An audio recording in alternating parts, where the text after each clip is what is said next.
এই দুঃখ আছে, সমস্যা যেমনি আছে সমস্যার সমাধানও। কথা বলেন, সমস্যা যদি থাকে ওইটার সমাধান আছে না নাই?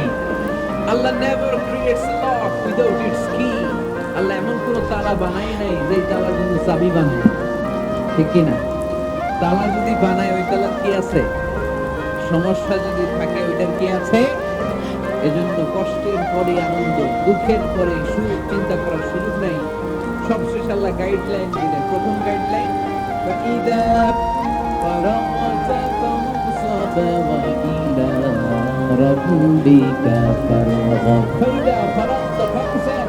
হে নবী, যখন আপনি দাওয়াতি কাজ করে করে, রাষ্ট্রীয় কাজ করে করে একটু ফুরসাত পাবেন, অবসর পাবেন, ফানসাব ফিল ইবাদা, আপনি একটু ইবাদতে মশগুল হয়ে যান, আপনি একটু দোয়ায় মশগুল হয়ে যান।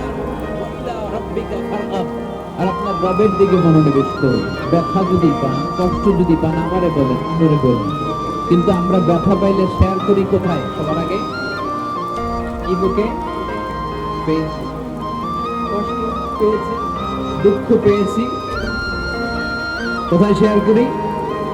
কেউ যদি আমার কষ্ট দেয় আমি বদলা নিতে চাই, ঠিক কি না? কিন্তু ইসলাম বলে বদলা না নিয়ে বদলে দাও। কি করবেন? বদলা নিও না, বদলে দাও।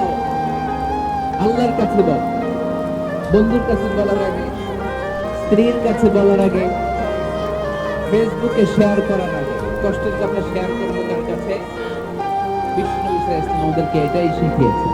এই শিক্ষার মধ্যে দিয়ে গোটা বিশ্বকে তিনি চেঞ্জ করে দিয়েছেন। তার নাম আওয়াজ করে বলতে হবে, তার নাম মুহাম্মদ সাল্লাল্লাহু আলাইহি ওয়াসাল্লাম। এই সূরা থেকে আমাদের জন্য শিক্ষা হচ্ছে, আমরা বিপদে আপদে সব সময় ভরসা রাখবো একজনের উপর, তিনি কে? আর মনে রাখতে হবে, the grief is impermanent, the struggle is impermanent। এই পৃথিবীর কোনো দুঃখ, কষ্ট, সমস্যা এটা পার্মানেন্ট নয়।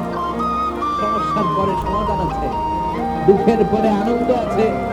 এই বিপদ পরীক্ষাগুলো আল্লাহ তাআলা আমাদেরকে দেন আমাদের কোমরকে সোজা করার জন্য, আমাদের পায়ের নিচের মাটিকে শক্ত করার জন্য। প্রতিকূল পরিবেশে কি করে টিকে থাকতে হয় সেটা ট্রেনিং হিসেবে এই পরীক্ষাগুলো আমাদের জীবনে দেয় কে?